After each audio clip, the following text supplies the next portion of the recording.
grant them the maximum degree of autonomy, which they can use to pursue their own goals. When people use the ethic of community, their goal is to protect the integrity of groups, families, companies, or nations, and they value virtues such as obedience, loyalty, and wise leadership. When people use the ethic of divinity, their goal is to protect from degradation the divinity that exists in each person, and they value living in a pure and holy way, free from moral pollutants such as lust, greed, and hatred. Cultures vary in their relative reliance on these three ethics, which correspond roughly to the X, Y, and Z axes of Figure 9.1 in the bonus PDF. In my dissertation research on moral judgment in Brazil and the United States, I found that educated Americans of high social class relied overwhelmingly on the ethic of autonomy in their moral discourse, whereas Brazilians and people of lower social class in both countries made much greater use of the ethics of community and divinity. To learn more about the ethic of divinity, I went to Bhubaneswar for 3 months in 1993 to interview priests, monks, and other experts on Hindu worship and practice. To prepare, I read everything I could about Hinduism and the anthropology of purity and pollution, including the laws of Manu, a guidebook for Brahmin men, the priestly caste, written in the 1st or 2nd century. Manu tells Brahmins how to live, eat, pray, and interact with other people while still attending to what Cotton Mather called their natural necessities. In one passage, Manu lists the times when a priest should not even think about reciting the holy Vedas, scriptures. While expelling urine or excrement, when food is still left on his mouth and hands, while eating at a ceremony for the dead, when one has eaten flesh or the food of a woman who has just given birth, when jackals howl, in a cremation ground, while wearing a garment that he has worn in sexual union, while accepting anything at a ceremony for the dead, when one has just eaten or has not digested his food, or has vomited or belched, when blood flows from one's limbs, or when one has been wounded by a weapon. This passage is extraordinary because it lists every category of disgust that Rosin, Macaulay, and I had studied: food, body products, animals, sex, death, body envelope violations, and hygiene. Manu is saying that the presence in mind of the holy Vedas is not compatible with contamination of the body from any source of disgust. Divinity and disgust must be kept separate at all times. When I arrived in Bhubaneswar, I quickly found that the ethic of divinity is not just ancient history. Even though Bhubaneswar is physically flat, it has a highly variable spiritual topography with peaks at each of its hundreds of temples. As a non-Hindu, I was allowed into the courtyards of temple compounds, and if I removed my shoes and any leather items, leather is polluting, I could usually enter the antechamber of the temple building. I could look into the inner sanctum where the god was housed, but had I crossed the threshold to join the Brahmin priest within, I would have polluted it and offended everyone. At the highest peak of divinity, the Lingaraj temple itself, I was not even allowed to enter the compound, although foreigners were invited to look in from an observation platform just outside the walls. It was not a matter of secrecy. It was a matter of contamination by people such as me, who had not followed the proper procedures of bathing, diet, hygiene, and prayer for maintaining religious purity. Hindu homes in Bhubaneswar have the same concentric structure as the temples. Leave your shoes at the door, socialize in the outer rooms, but never go into the kitchen or the room or area where offerings are made to deities. These two areas are maintained as zones of the highest purity. Even the human body has peaks and valleys, the head and the right hand being pure, the left hand and the feet being polluted. I had to take extraordinary care to keep my feet from touching anyone and to avoid handing something to another person with my left hand. As I moved around Bhubaneswar, I felt like a square in Spaceland as I tried to navigate a three-dimensional world with only the dimmest perception of its third dimension. The interviews I conducted helped me to see a little better. My goal was to find out whether purity and pollution were really just about keeping biological necessities separate from divinity, or whether these practices had a deeper relationship to virtue and morality. I found a variety of opinions. Some of the less educated village priests saw the rituals related to purity and pollution as basic rules of the game, things you simply must do because religious tradition demands it. But many of the people I interviewed took a broader view and saw purity and pollution practices as means to an end. Spiritual and moral advancement, or moving up on the third dimension. For example, when I asked why it was important to guard one's purity, the headmaster of a Sanskrit school, a school that trains religious scholars, responded in this way. We ourselves can be gods or demons. It depends on karma. If a person behaves like a demon, for example, he kills someone, then that person is truly a demon. A person who behaves in a divine manner, because a person has divinity in him, he is like a god. We should know that we are gods. If we think like gods, we become like gods. If we think like demons, we become like demons. What is wrong with being like a demon? What is going on nowadays? It is demonic. Divine behavior means not cheating people, not killing people. Complete character. You have divinity, you are a god. The headmaster, who of course had not read Schwader, gave a perfect statement of the ethic of divinity. Purity is not just about the body, it is about the soul. If you know that you have divinity in you, you will act accordingly. You will treat people well, and you will treat your body as a temple. In so doing, you will accumulate good karma, and you will come back in your next life at a higher level, literally higher on the vertical dimension of divinity. If you lose sight of your divinity, you will give in to your baser motives. In so doing, you will accumulate bad karma, and in your next incarnation, you will return at a lower level as an animal or a demon. This linkage of virtue, purity, and divinity is not uniquely Indian. Ralph Waldo Emerson said exactly the same thing. He who does a good deed is instantly ennobled. He who does a mean deed is by the action itself contracted. He who puts off impurity thereby puts on purity. If a man is at heart just, then in so far is he God. Sacred intrusions. When I returned to Flatland, the United States, I didn't have to think about purity and pollution anymore. I didn't have to think about the second dimension, hierarchy, very much either. American university culture has only mild hierarchy. Students often address professors by first name, compared with most Indian settings. So in some ways, my life was reduced to one dimension, closeness, and my behavior was constrained only by the ethic of autonomy, which allowed me to do whatever I wanted as long as I didn't hurt anyone else. Yet, once I had learned to see in 3 dimensions, I saw glimmers of divinity scattered all about. I began to feel disgust for the American practice of marching around one's own house, even one's bedroom, wearing the same shoes that minutes earlier had walked through city streets.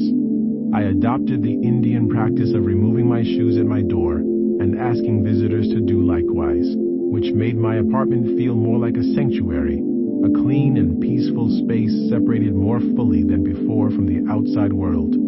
I noticed that it felt wrong to bring certain books into the bathroom. I noticed that people often spoke about morality using a language of higher and lower.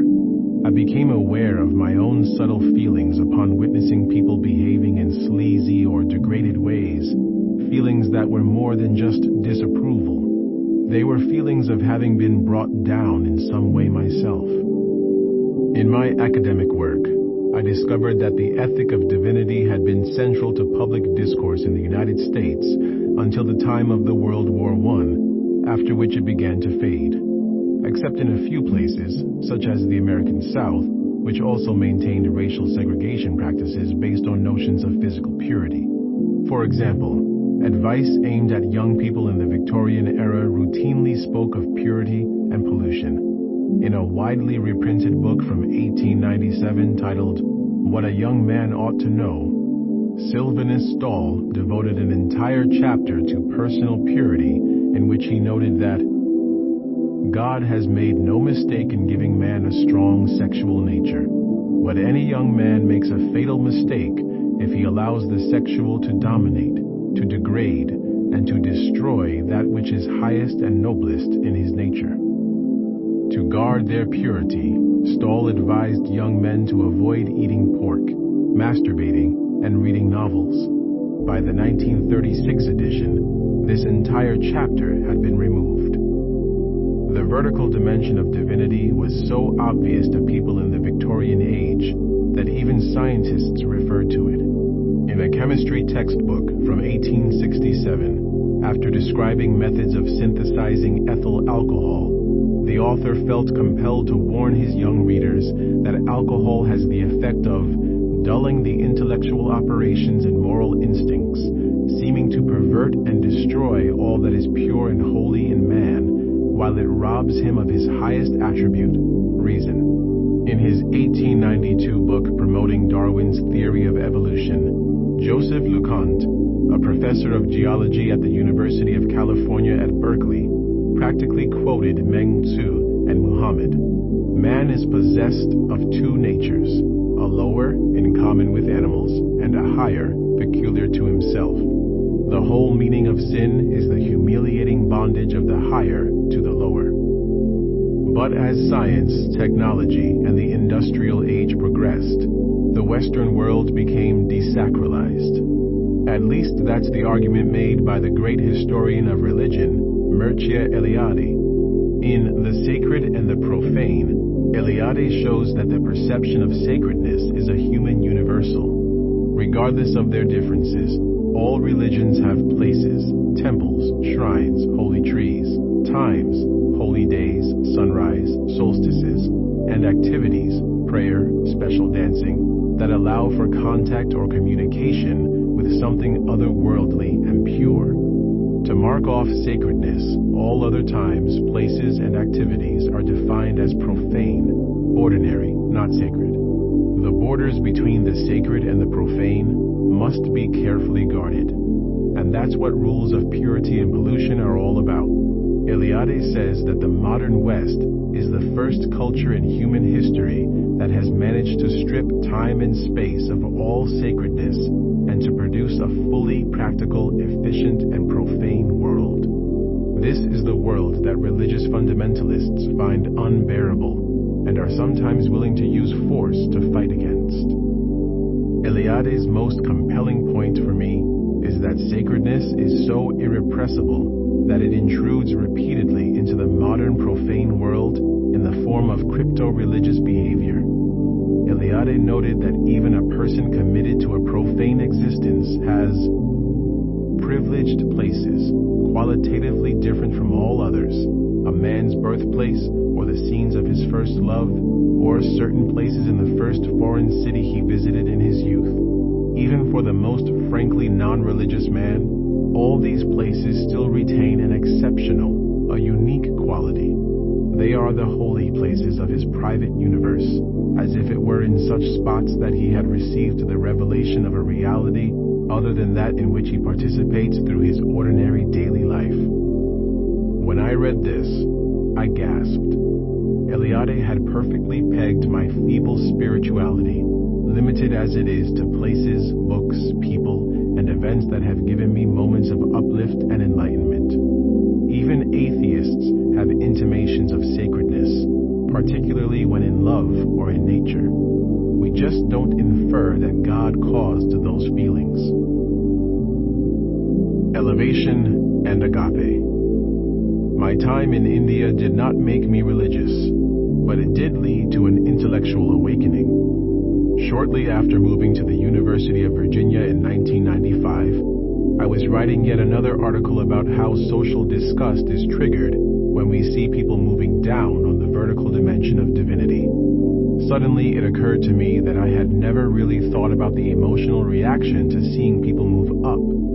I had referred in passing to the feeling of being uplifted, but had never even wondered whether uplift is a real, honest-to-goodness emotion. I began to interrogate friends, family, and students. When you see someone do a really good deed, do you feel something? What exactly? Where in your body do you feel it? Does it make you want to do anything? I found that most people had the same feelings I did, and the same difficulty articulating exactly what they were. People talked about an open, warm, or glowing feeling. Some specifically mentioned the heart. Others claimed they could not say where in their bodies they felt it. Yet even as they were denying a specific location, their hands sometimes made a circular motion in front of the chest, fingers pointing inward as if to indicate something moving in the heart.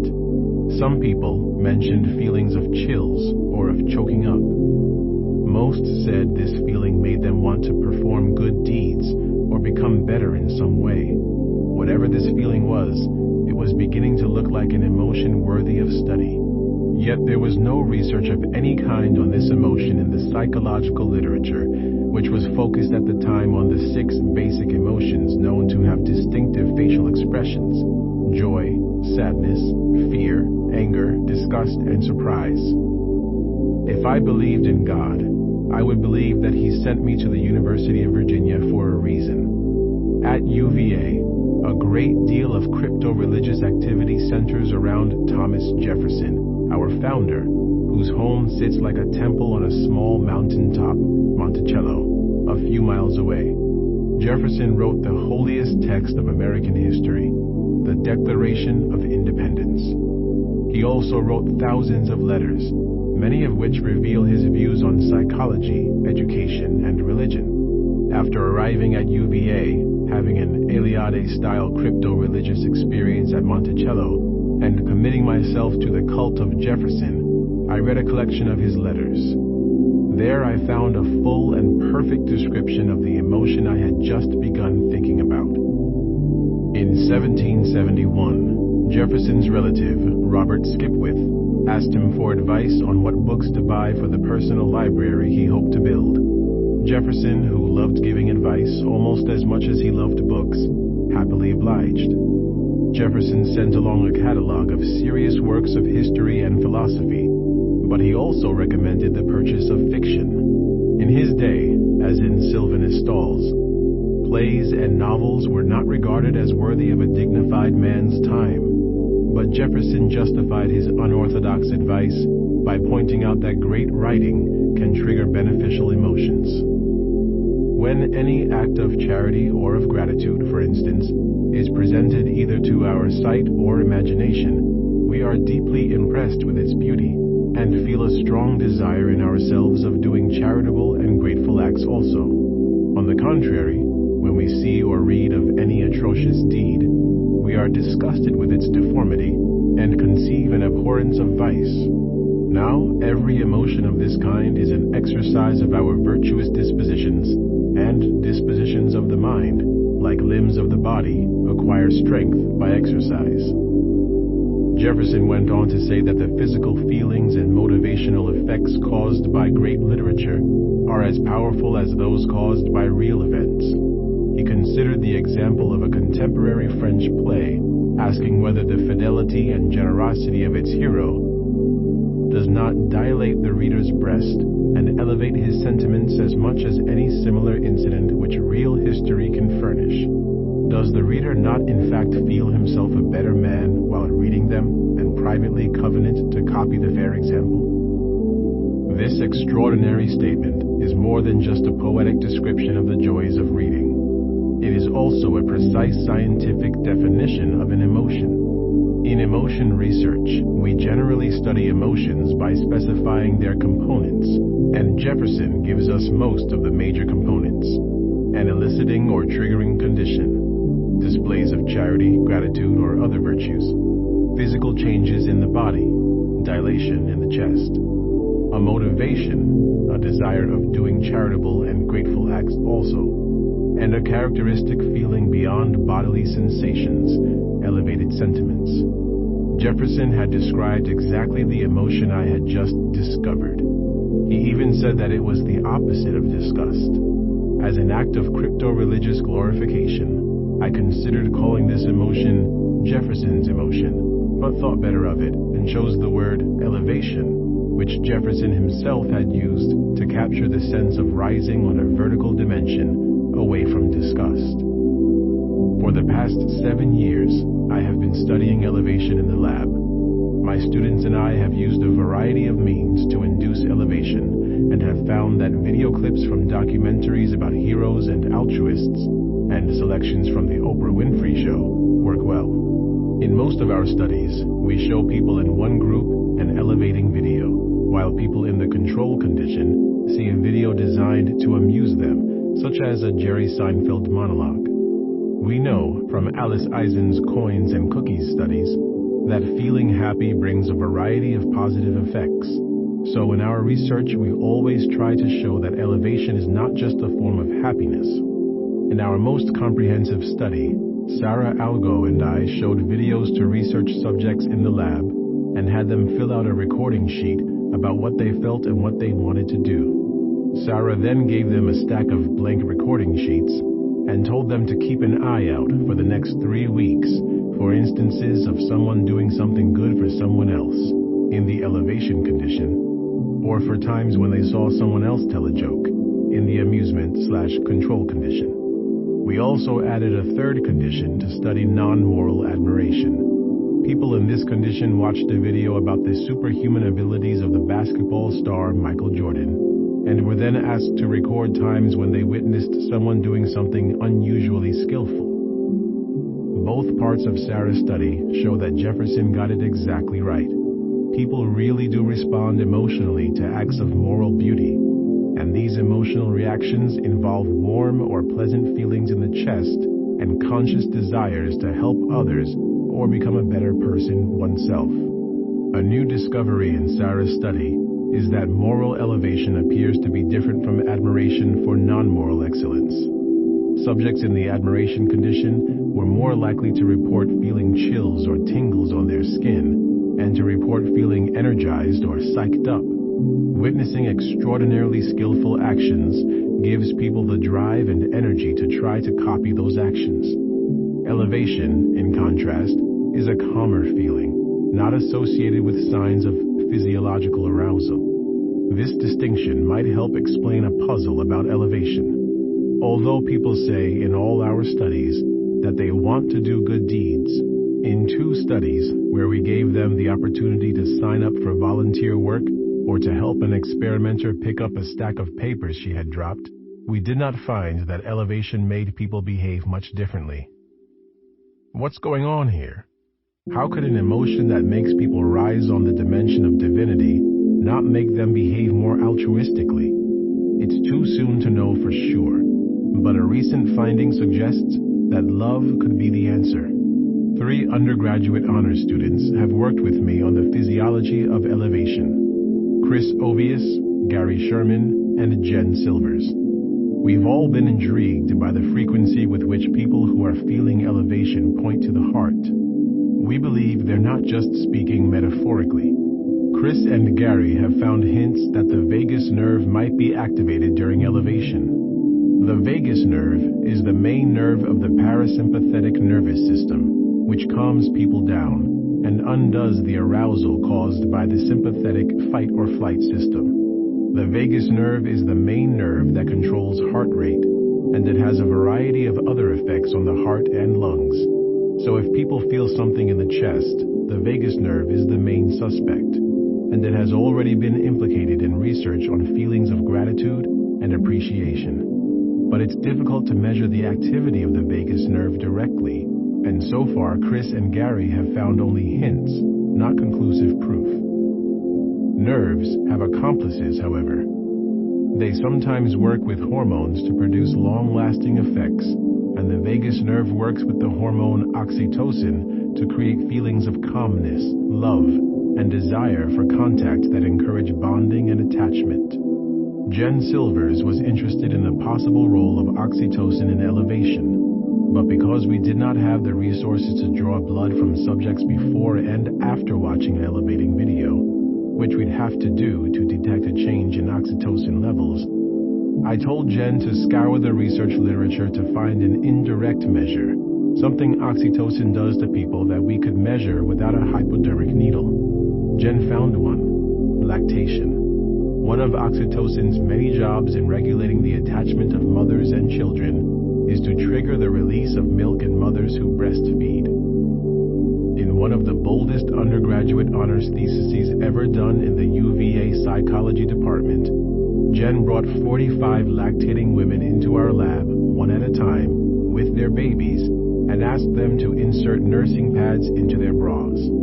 Half the women then watched an elevating clip from an Oprah Winfrey show about a musician who, after expressing his gratitude to the music teacher who had saved him from a life of gang violence, finds out that Oprah has brought in some of his own students to express their gratitude to him. The other mothers saw a video clip featuring several comedians.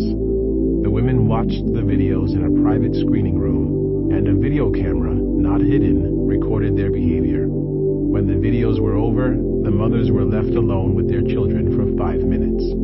At the end of the study, Jen weighed the nursing pads to measure milk release, and later coded the videos for whether the mothers nursed their babies or played warmly with them. The effect was one of the biggest I have ever found in any study. Nearly half of the mothers in the elevation condition either leaked milk or nursed their babies. Only a few of the mothers in the comedy condition leaked or nursed. Furthermore, the elevated mothers showed more warmth in the way they touched and cuddled their babies.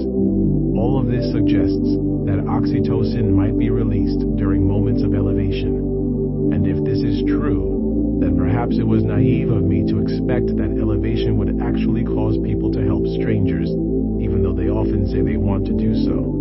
Oxytocin causes bonding, not action.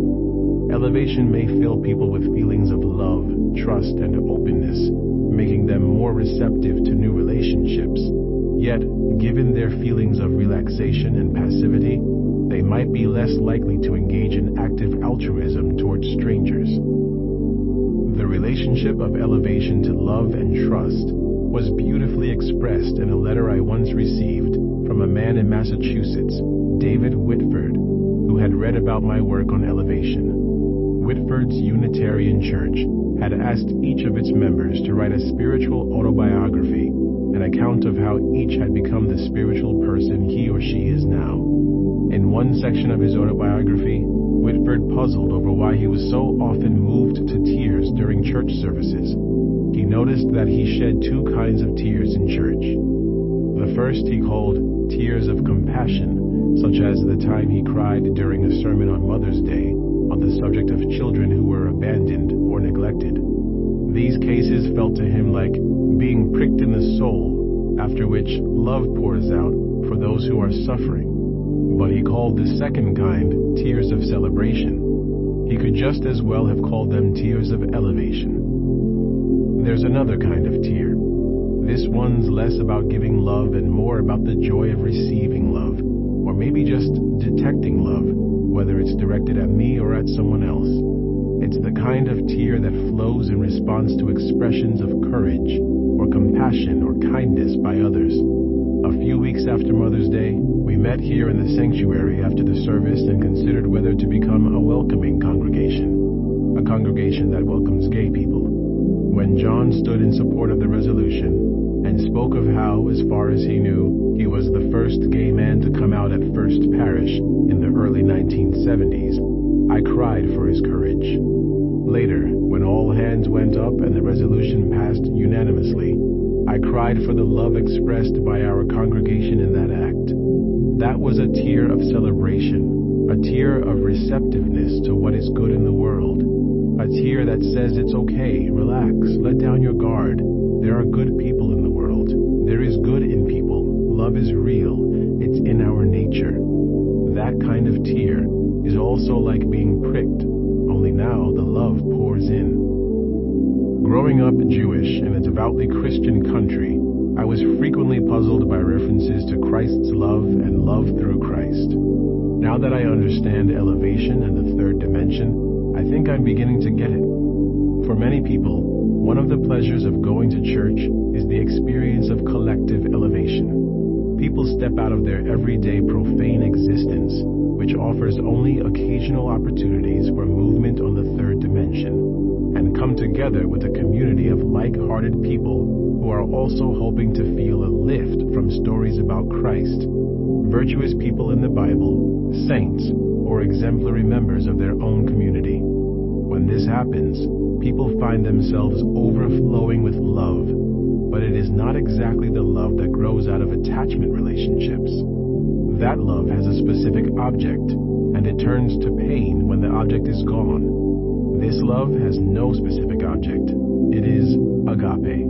It feels like a love of all humankind, and because humans find it hard to believe that something comes from nothing, it seems natural to attribute the love to Christ, or to the Holy Spirit moving within one's own heart. Such experiences give direct and subjectively compelling evidence that God resides within each person. And once a person knows this truth, the ethic of divinity becomes self-evident. Some ways of loving are compatible with divinity. They bring out the higher, nobler self. Others do not. The split between the Christian left and the Christian right could be, in part, that some people see tolerance and acceptance as part of their nobler selves. Others feel that they can best honor God by working to change society and its laws to conform to the ethic of divinity, even if that means imposing religious laws on people of other faiths. Awe and transcendence. Virtue is not the only cause of movement on the third dimension.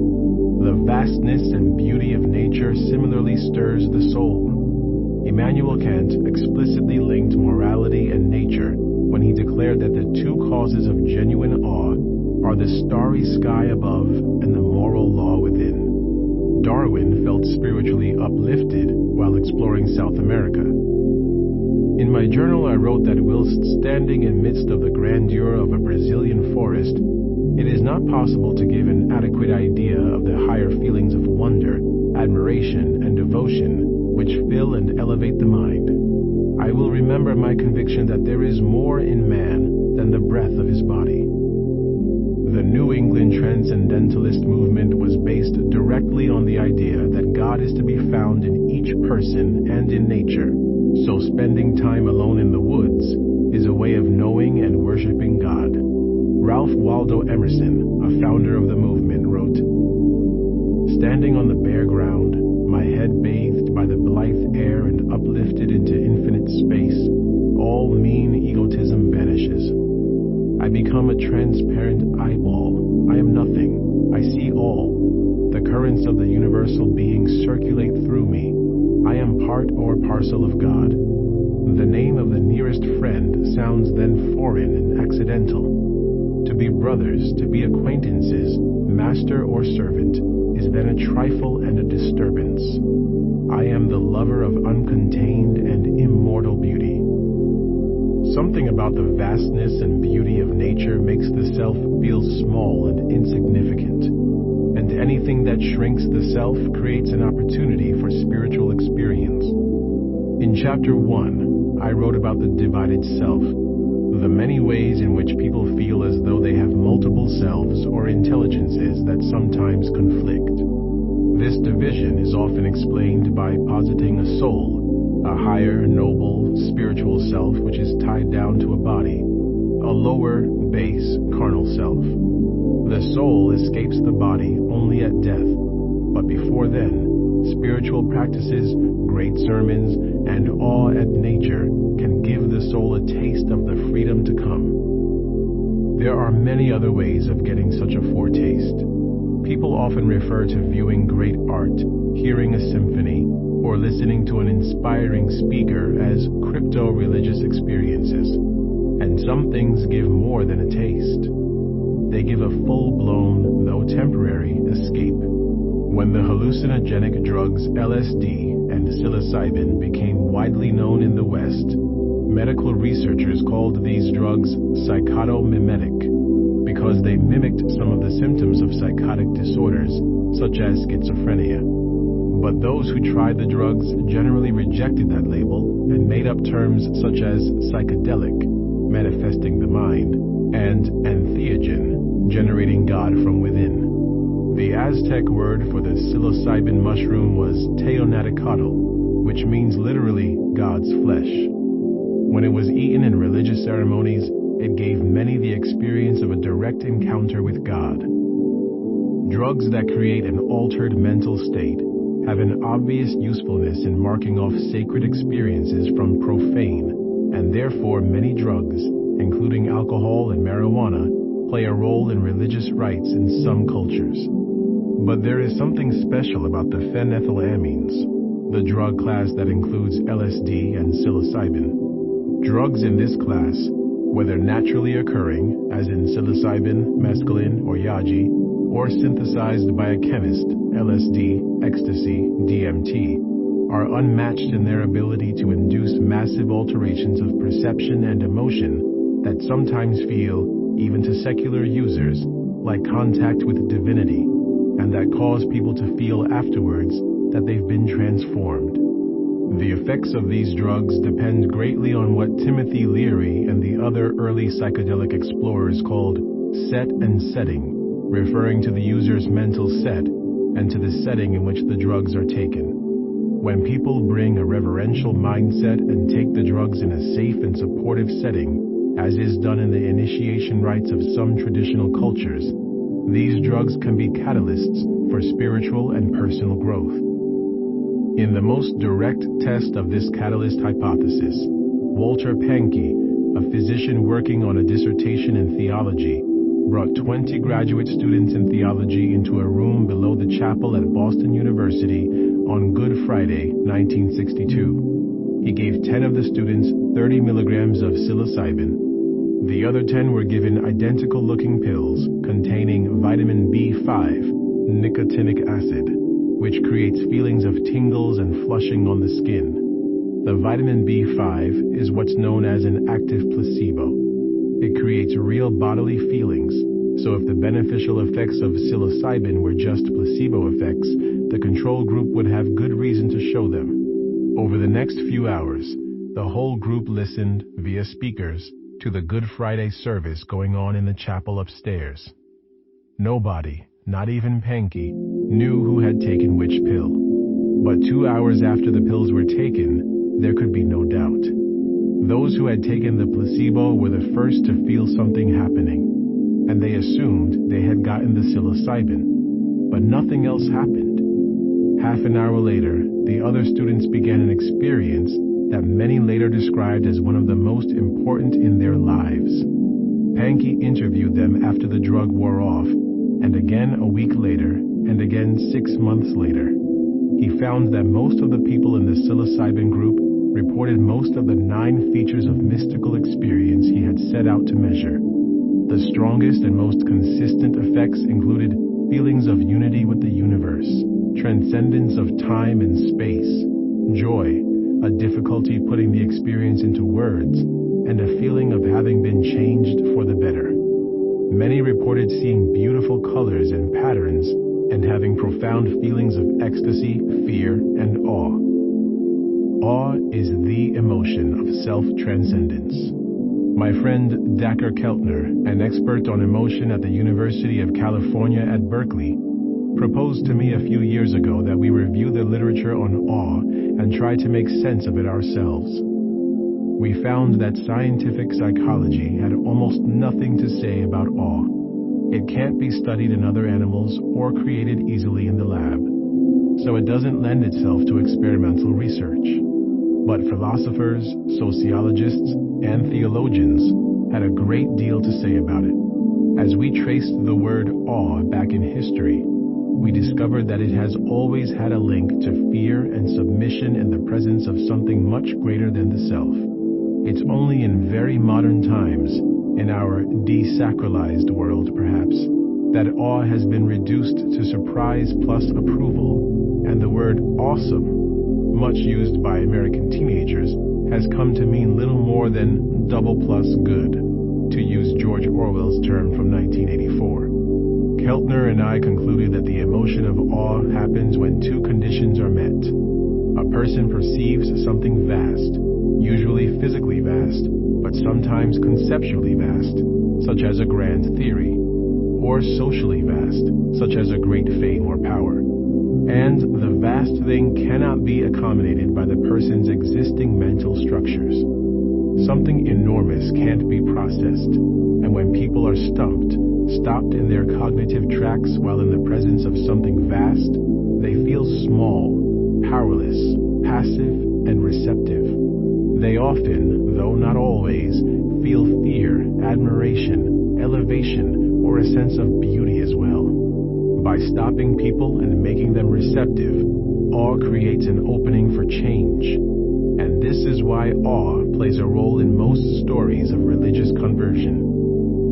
We found a prototype of awe, a perfect but extreme case, in the dramatic climax of the Bhagavad Gita. The Gita is an episode within the much longer story of the Mahabharata, an epic work about a war between two branches of an Indian royal family. As the hero of the story, Arjuna is about to lead his troops into battle. He loses his nerve and refuses to fight. He does not want to lead his kinsmen into slaughter against his kinsmen. The Gita is the story of how Krishna, a form of the god Vishnu, persuades Arjuna that he must lead his troops into battle. In the middle of the battlefield, with troops arrayed on both sides, Krishna gives a detailed and abstract theological lecture on the topic of Dharma, the moral law of the universe. Arjuna's Dharma requires that he fight and win this war. Not surprisingly, given the weakness of reason when it comes to motivating action, Arjuna is unmoved. Arjuna asks Krishna to show him this universe of which he speaks. Krishna grants Arjuna's request and gives him a cosmic eye that allows him to see God and the universe as they really are. Arjuna then has an experience that sounds to modern readers like an LSD trip. He sees suns, gods, and infinite time. He is filled with amazement. His hair stands on end. He is disoriented and confused, unable to comprehend the wonders he is seeing. I don't know whether Edwin Abbott read the Bhagavad Gita, but the square's experience in Spaceland is exactly like Arjuna's. Arjuna is clearly in a state of awe when he says, "Things never before seen have I seen, and ecstatic is my joy, yet fear and trembling perturb my mind." When the cosmic eye is removed and Arjuna comes down from his trip, he does just what the square did. He prostrates himself before the God who enlightened him, and he begs to serve. Krishna commands Arjuna to be loyal to him, and to cut off all other attachments. Arjuna gladly obeys, and from then on, he honors Krishna's commands. Arjuna's experience is extreme, the stuff of scripture, yet many people have had a spiritually transformative experience that included many of the same elements. In what is still the greatest work on the psychology of religion, William James analyzed the varieties of religious experience, including rapid and gradual religious conversions and experiences with drugs and nature.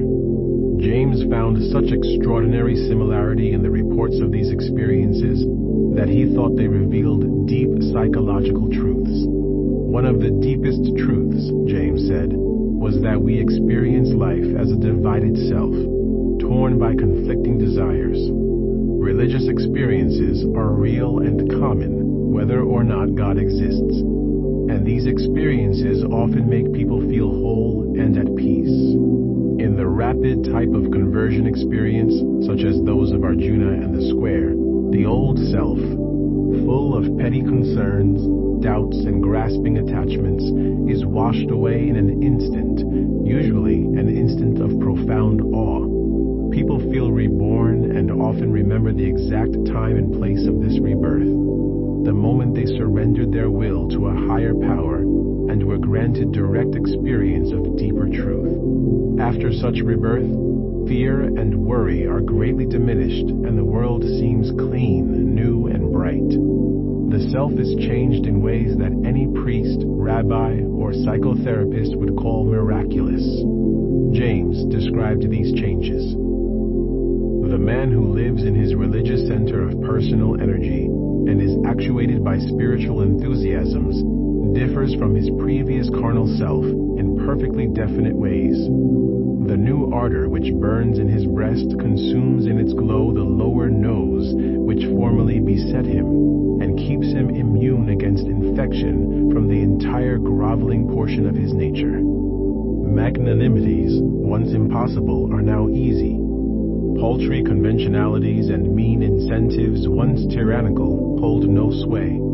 The stone wall inside of him has fallen. The hardness in his heart has broken down. The rest of us can, I think, imagine this by recalling our state of feeling in those temporary melting moods, into which either the trials of real life, or the theater, or a novel sometimes throw us, especially if we weep. For it is then as if our tears broke through an inveterate inner dam, and let all sorts of ancient peccancies and moral stagnancies drain away, leaving us now washed and soft of heart and open to every nobler leading. James's melting moods are strikingly similar to the feelings of elevation described by Jefferson and by David Whitford. Atheists may protest that they too can have many of the same experiences without God. The psychologist who took such secular experiences seriously was Abraham Maslow, Harry Harlow's first graduate student and a founder of humanistic psychology. Maslow collected reports of what he called peak experiences, those extraordinary self-transcendent moments that feel qualitatively different from ordinary life. In a small gem of a book, Religions, Values, and Peak Experiences, Maslow listed 25 common features of peak experiences, nearly all of which can be found somewhere in William James. Here are some. The universe is perceived as a unified whole where everything is accepted and nothing is judged or ranked. Egocentrism and goal-striving disappear as a person feels merged with the universe and often with God. Perceptions of time and space are altered, and the person is flooded with feelings of wonder, awe, joy, love, and gratitude. Maslow's goal was to demonstrate that spiritual life has a naturalistic meaning, that peak experiences are a basic fact about the human mind. In all eras and all cultures, many people have had these experiences, and Maslow suggested that all religions are based on the insights of somebody's peak experience. Peak experiences make people nobler, just as James had said, and religions were created as methods of promoting peak experiences and then maximizing their ennobling powers. Religions sometimes lose touch with their origins, however. They are sometimes taken over by people who have not had peak experiences, the bureaucrats and company men who want to routinize procedures and guard orthodoxy for orthodoxy's sake. This, Maslow said, is why many young people became disenchanted with organized religion in the mid-20th century, searching instead for peak experiences in psychedelic drugs, Eastern religions, and new forms of Christian worship. Maslow's analysis probably does not shock you. It makes sense as a secular psychological explanation of religion. But what is most surprising in Religions, Values, and Peak Experiences is Maslow's attack on science for becoming as sterile as organized religion. The historians of science, Lorraine Daston and Catherine Park, later documented this change. They showed that scientists and philosophers had traditionally held an attitude of wonder toward the natural world and the objects of their inquiry. But in the late 16th century, European scientists began to look down on wonder. They began to see it as the mark of a childish mind, whereas the mature scientist went about coolly cataloging the laws of the world. Scientists may tell us in their memoirs about their private sense of wonder, but the everyday world of the scientist is one that rigidly separates facts from values and emotions. Maslow echoed Eliade in claiming that science has helped to desacralize the world, that it is devoted to documenting only what is, rather than what is good or what is beautiful. One might object that there is an academic division of labor. The good and the beautiful are the province of the humanities, not of the sciences. Maslow charged, however, that the humanities had abdicated their responsibility with their retreat to relativism, their skepticism about the possibility of truth, and their preference for novelty and iconoclasm over beauty. He founded humanistic psychology in part to feed the widespread hunger for knowledge about values and to investigate the sort of truth people glimpse in peak experiences. Maslow did not believe religions were literally true as actual accounts of God and creation, but he thought they were based on the most important truths of life, and he wanted to unite those truths with the truths of science. His goal was nothing less than the reformation of education and, therefore, of society. Education must be seen as at least partially an effort to produce the good human being, to foster the good life and the good society. The Satanic Self. The self is one of the great paradoxes of human evolution. Like the fire stolen by Prometheus, it made us powerful but exacted a cost. In The Curse of the Self, the social psychologist Mark Leary points out that many other animals can think, but none, so far as we know, spend much time thinking about themselves. Only a few other primates, and perhaps dolphins, can even learn that the image in a mirror belongs to them. Only a creature with language ability has the mental apparatus to focus attention on the self, to think about the self's invisible attributes and long-term goals, to create a narrative about the self, and then to react emotionally to thoughts about that narrative. Leary suggests that this ability to create a self gave our ancestors many useful skills, such as long-term planning, conscious decision-making, and self-control, and the ability to see other people's perspectives. Because these skills are all important for enabling human beings to work closely together on large projects, the development of the self may have been crucial to the development of human ultra-sociality. But by giving each one of us an inner world, a world full of simulations, social comparisons, and reputational concerns, the self also gave each one of us a personal tormentor. We all now live amid a whirlpool of inner chatter, much of which is negative, threats loom larger than opportunities, and most of which is useless. It is important to note that the self is not exactly the writer. Much of the self is unconscious and automatic, but because the self emerges from conscious verbal thinking and storytelling, it can be constructed only by the writer.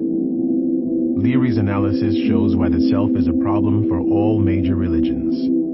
The self is the main obstacle to spiritual advancement in three ways. First, the constant stream of trivial concerns and egocentric thoughts keeps people locked in the material and profane world, unable to perceive sacredness and divinity. This is why Eastern religions rely heavily on meditation, an effective means of quieting the chatter of the self. Second, spiritual transformation is essentially the transformation of the self, weakening it, pruning it back, in some sense, killing it, and often the self objects. Give up my possessions and the prestige they bring? No way. Love my enemies after what they did to me? Forget about it. And third, following a spiritual path is invariably hard work, requiring years of meditation, prayer, self-control, and sometimes self-denial.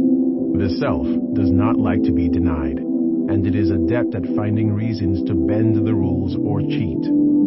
Many religions teach that egoistic attachments to pleasure and reputation are constant temptations to leave the path of virtue. In a sense, the self is Satan, or at least Satan's portal. For all these reasons, the self is a problem for the ethic of divinity.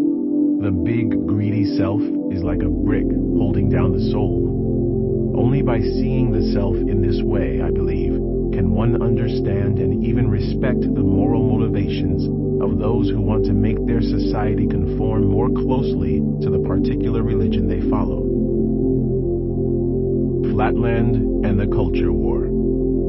Humor helps people cope with adversity. And after George W. Bush received a majority of the votes in the U.S. presidential election of 2004, 49% of Americans had a lot of coping to do. Many people in the blue states, those where a majority voted for John Kerry, shown on all electoral maps in blue, could not understand why people in the red states supported Bush and his policies. Liberals posted maps of the United States on the internet that showed the blue states, all in the Northeast, the upper Midwest, and along the West Coast, labeled United States of America. The red states, almost the whole interior and south of the nation, were labeled Jesus Land. Conservatives countered with their own map in which the blue states were labeled New France. But I think a more accurate parody from the right's point of view might have been to call the blue states Self-Land. I am not suggesting that people who voted for John Kerry are any more selfish than those who voted for George Bush. Indeed, the taxation and social policies of the two candidates suggest just the opposite. But I am trying to understand the mutual incomprehension of the two sides in the culture war. And I believe that Schwader's three ethics, particularly the ethic of divinity, are the key to it. Which of the following quotations inspires you more? 1. Self-esteem is the basis of any democracy. 2. It's not all about you. The first is attributed to Gloria Steinem, a founder of the feminist movement in the 1970s. It claims that sexism, racism, and oppression make particular groups of people feel unworthy and therefore undermine their participation in democracy. This quote also reflects the core idea of the ethic of autonomy. Individuals are what really matter in life, so the ideal society protects all individuals from harm and respects their autonomy and freedom of choice. The ethic of autonomy is well suited to helping people with different backgrounds and values get along with each other because it allows each person to pursue the life she chooses, as long as those choices don't interfere with the rights of others. The second quote is the opening line of the world's biggest selling book in 2003 and 2004, The Purpose-Driven Life by Rick Warren, a guide for finding purpose and meaning through faith in Jesus Christ and the revelation of the Bible. From Warren's perspective, the self is the cause of our problems, and therefore efforts to raise children's self-esteem directly with awards, praise, and exercises to make them feel special are positively evil. The core idea of the ethic of divinity is that each person has divinity inside, so the ideal society helps people live in a way consistent with that divinity. What an individual desires is not particularly important. Many desires come from the carnal self. Schools, families, and the media should all work together to help children overcome their sense of self and entitlement and live instead in the way Christ intended. Many of the key battles in the American culture war are essentially about whether some aspect of life should be structured by the ethic of autonomy or by the ethic of divinity. The ethic of community, which stresses the importance of the group over that of the individual, tends to be allied with the ethic of divinity. Should there be prayer in schools? Should the 10 Commandments be posted in schools and courthouses? Should the phrase "under God" be struck from the American Pledge of Allegiance? Liberals usually want to keep religion out of public life so that people cannot be forced to participate against their will. But religious conservatives want schools and courthouses re-sacralized. They want their children to live in a particular three-dimensional world, and if the schools won't provide it, they sometimes turn to homeschooling instead. Should people be allowed to use birth control, abortion, reproductive technologies, and assisted suicide as they please? It depends on whether your goal is to empower people to manage some of the most important choices of their lives, or whether you think all such decisions must be made by God. If the book title "Our Bodies, Ourselves" sounds like a noble act of defiance to you, you will support people's rights to choose their own sexual activities and to modify their bodies as they please. But if you believe that God prescribed every single detail of your body, as Warren writes in The Purpose-Driven Life, you will probably be offended by sexual diversity and by body modifications such as piercings and plastic surgery. My students and I have interviewed political liberals and conservatives about sexual morality and about body modifications, and in both studies, we found that liberals were much more permissive and relied overwhelmingly on the ethic of autonomy. Conservatives, much more critical, used all three ethics in their discourse. For example, One conservative man justified his condemnation of a story about an unusual form of masturbation. It's a sin because it distances ourselves from God. It's a pleasure that God did not design for us to enjoy because sexual pleasures through, a married heterosexual couple were designed by God in order to reproduce. On issue after issue, liberals want to maximize autonomy by removing limits, barriers, and restrictions. The religious right, on the other hand, wants to structure personal, social, and political relationships in 3 dimensions, and so create a landscape of purity and pollution where restrictions maintain the separation of the sacred and the profane. For the religious right, hell on earth is a flat land of unlimited freedom where selves roam around with no higher purpose than expressing and developing themselves. As a liberal, I value tolerance and openness to new ideas. I have done my best in this chapter to be tolerant toward those whose politics I oppose and to find merit in religious ideas I do not hold. But although I have begun to see the richness that divinity adds to human experience, I do not entirely lament the flattening of life in the West over the last few hundred years. An unfortunate tendency of 3-dimensional societies is that they often include one or more groups that get pushed down on the 3rd dimension and then treated badly or worse. Look at the conditions of untouchables in India until recently, or at the plight of Jews in medieval Europe and impurity-obsessed Nazi Germany, or at the humiliation of African Americans in the segregated South. The American religious right now seems to be trying to push homosexuals down in a similar way. Liberalism and the ethic of autonomy are great protectors against such injustices. I believe it is dangerous for the ethic of divinity to supersede the ethic of autonomy in the governance of a diverse modern democracy. However, I also believe that life in a society that entirely ignored the ethic of divinity would be ugly and unsatisfying. Because the culture war is ideological, both sides use the myth of pure evil. To acknowledge that the other side might be right about anything is an act of treason. My research on the 3rd dimension, however, has freed me from the myth and made it easy for me to think treasonous thoughts. Here's one. If the 3rd dimension and perceptions of sacredness are an important part of human nature, then the scientific community should accept religiosity as a normal and healthy aspect of human nature, an aspect that is as deep, important, and interesting as sexuality or language, which we study intensely. Here's another treasonous thought. If religious people are right in believing that religion is the source of their greatest happiness, then maybe the rest of us who are looking for happiness and meaning can learn something from them, whether or not we believe in God. That's the topic of the final chapter. Chapter 10. Happiness comes from between. Who sees all beings in his own self, and his own self in all beings, loses all fear. When a sage sees this great unity, and his self has become all beings, what delusion and what sorrow can ever be near him? Upanishads. I was entirely happy.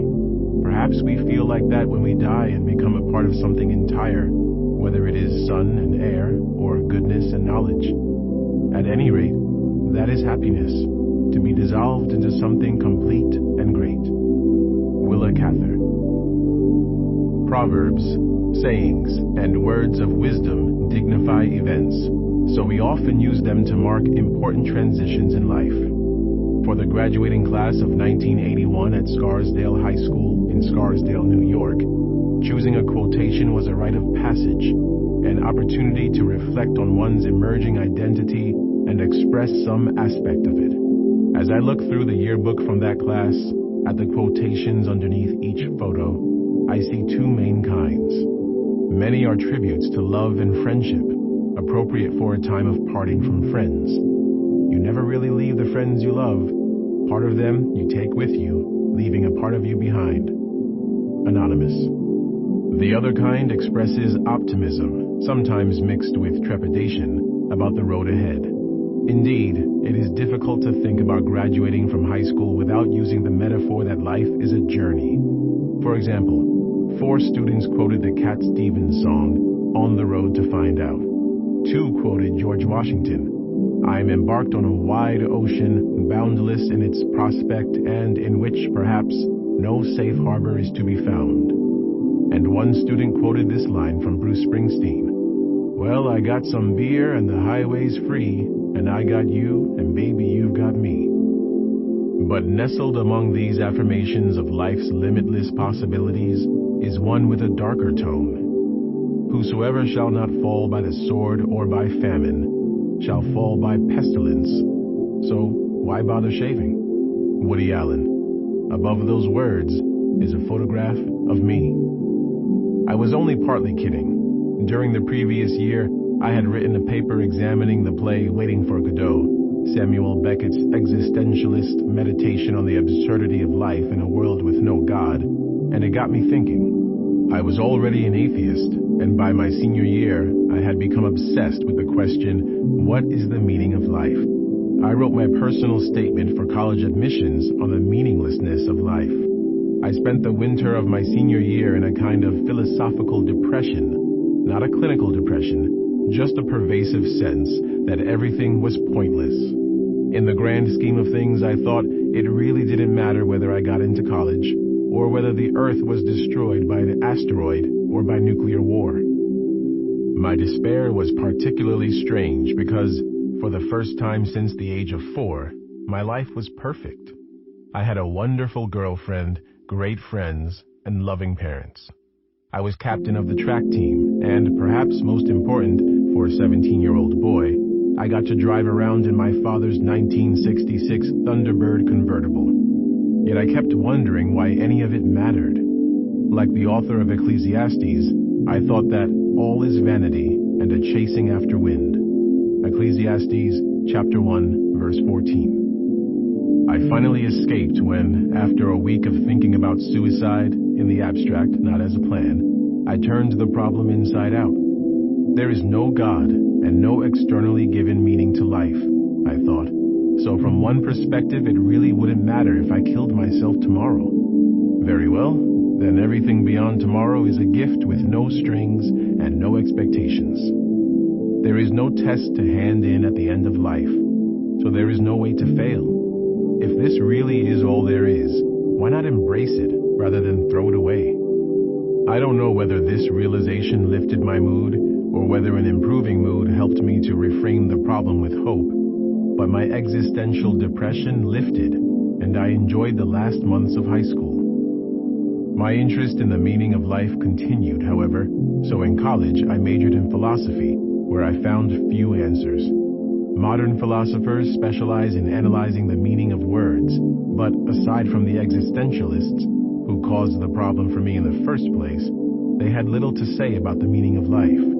It was only after I entered graduate school in psychology that I realized why modern philosophy seemed sterile. It lacked a deep understanding of human nature. The ancient philosophers were often good psychologists, as I have shown in this book. But when modern philosophy began to devote itself to the study of logic and rationality, it gradually lost interest in psychology and lost touch with the passionate, contextualized nature of human life. It is impossible to analyze the meaning of life in the abstract or in general, or for some mythical and perfectly rational being.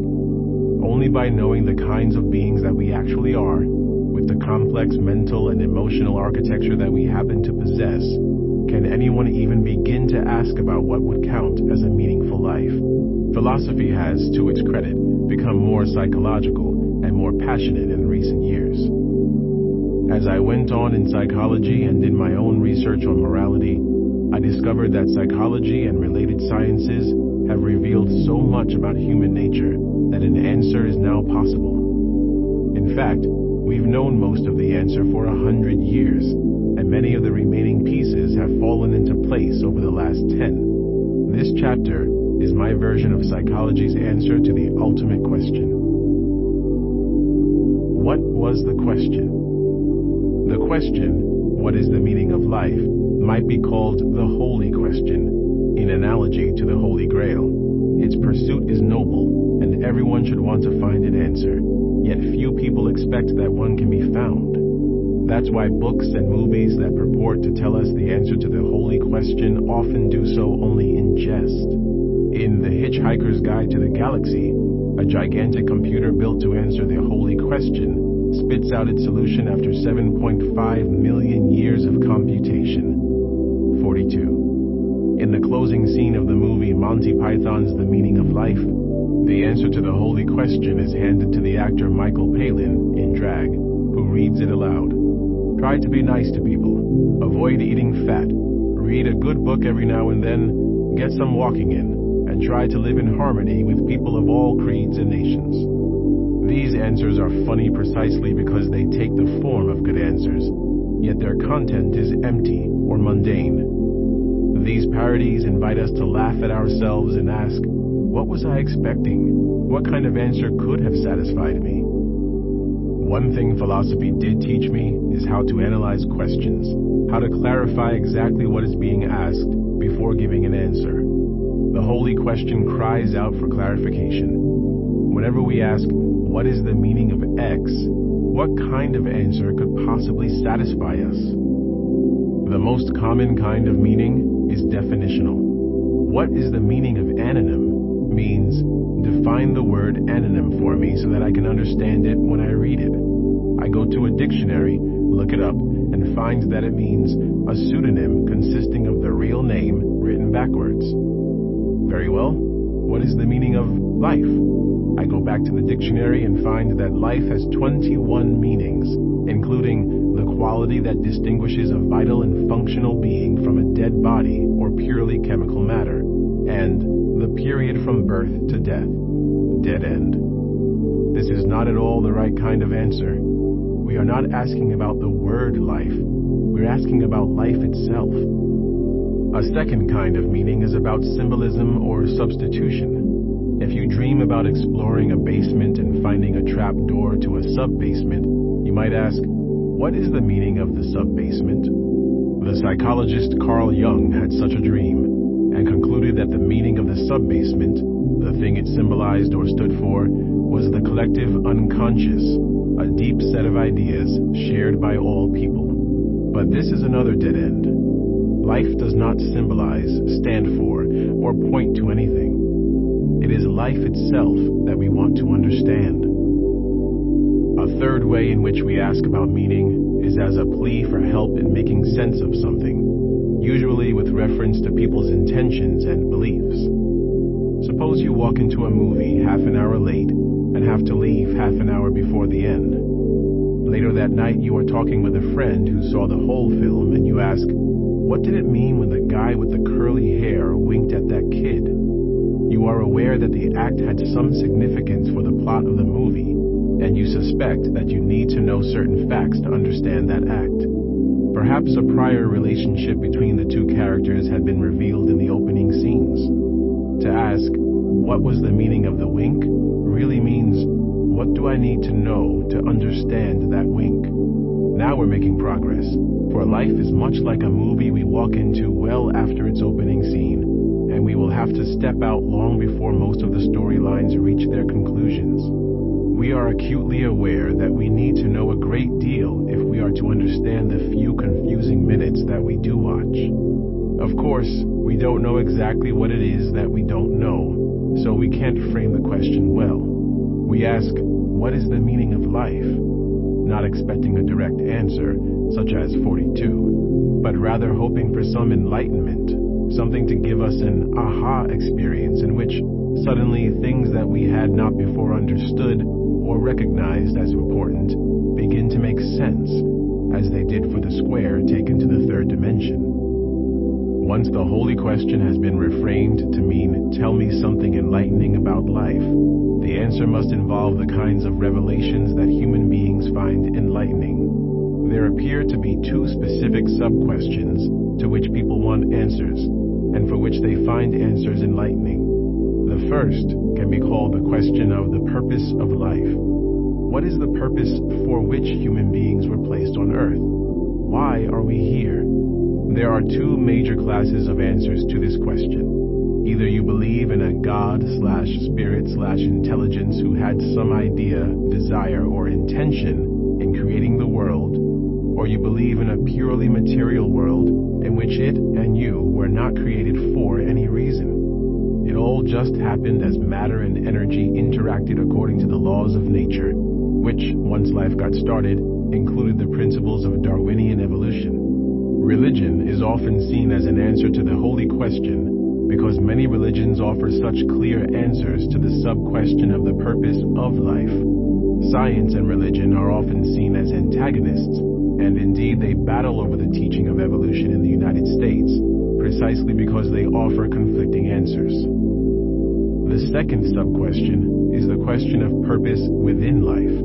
How ought I to live? What should I do to have a good, happy, fulfilling, and meaningful life? When people ask the holy question, one of the things they are hoping for is a set of principles or goals that can guide their actions and give their choices meaning or value. That is why the form of the answer in the Monty Python movie is correct. Try to be nice to people, avoid eating fat. Aristotle asked about arete, excellence/virtue, and telos, purpose/goal. And he used the metaphor that people are like archers who need a clear target at which to aim. Without a target or goal, one is left with the animal default. Just let the elephant graze or roam where he pleases. And because elephants live in herds, one ends up doing what everyone else is doing. Yet the human mind has a rider, and as the rider begins to think more abstractly in adolescence, there may come a time when he looks around, past the edges of the herd, and asks, where are we all going? And why? This is what happened to me my senior year of high school. In my adolescent existentialism, I conflated the two sub-questions. Because I embraced the scientific answer to the question of the purpose of life, I thought it precluded finding purpose within life. It was an easy mistake to make, because many religions teach that the two questions are inseparable. If you believe that God created you as part of His plan, then you can figure out how you ought to live if you are going to play your part properly.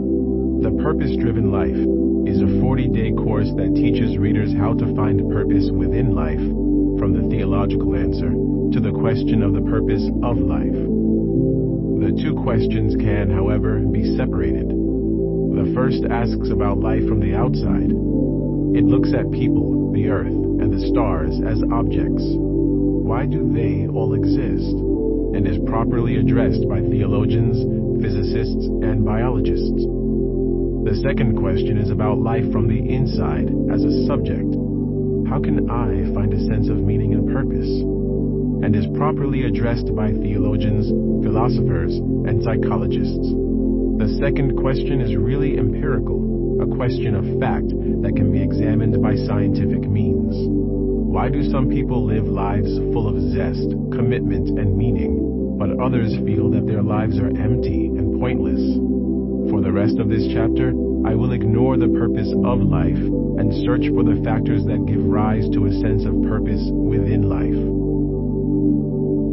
Love and work. When a computer breaks, it doesn't fix itself. You have to open it up and do something to it, or bring it to a specialist for repair. The computer metaphor has so pervaded our thought that we sometimes think about people as computers, and about psychotherapy as the repair shop, or a kind of reprogramming. But people are not computers, and they usually recover on their own from almost anything that happens to them. I think a better metaphor is that people are like plants. During graduate school, I had a small garden in front of my house in Philadelphia. I was not a very good gardener, and I traveled a lot in the summers, so sometimes my plants withered and nearly died. But the amazing thing I learned about plants is that as long as they are not completely dead, they will spring back to full and glorious life if you just get the conditions right. You can't fix a plant. You can only give it the right conditions, water, sun, and soil, and then wait. It will do the rest. If people are like plants, what are the conditions we need to flourish? In the happiness formula from chapter 5, H, happiness, equals S, set point, plus C, conditions, plus V, voluntary activities. What exactly is C? The biggest part of C, as I said in Chapter 6, is love. No man, woman, or child is an island. We are ultra-social creatures, and we can't be happy without having friends and secure attachments to other people. The second most important part of C is having and pursuing the right goals in order to create states of flow and engagement. In the modern world, people can find goals and flow in many settings, but most people find most of their flow at work. I define work broadly to include anyone's answer to the question, so what do you do? Student and full-time parent are both good answers. Love and work are, for people, obvious analogs to water and sunshine for plants. When Freud was asked what a normal person should be able to do well, he's reputed to have said, love and work.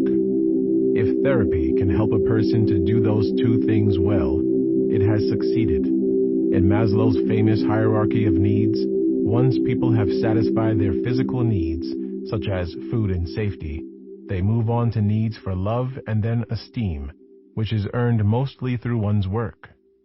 Even before Freud, Leo Tolstoy wrote, "One can live magnificently in this world if one knows how to work and how to love, to work for the person one loves and to love one's work." Having earlier said everything I want to say about love, I will say no more here, but I must say much more about work. When Harry Harlow took his students to the zoo, they were surprised to find that apes and monkeys would solve problems just for the fun of it.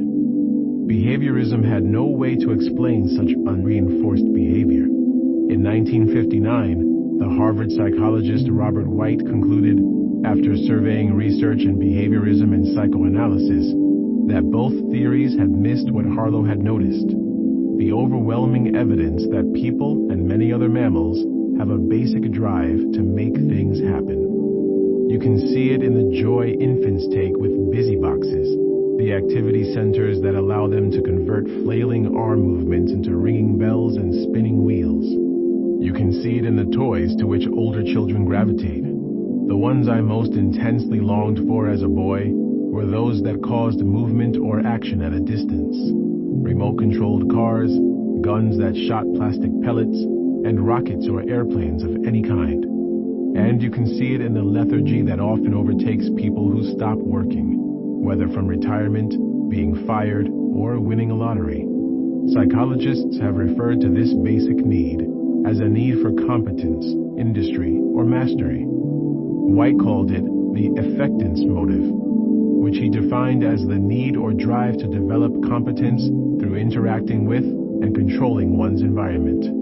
Effectance is almost as basic a need as food and water, yet it is not a deficit need, like hunger, that is satisfied and then disappears for a few hours.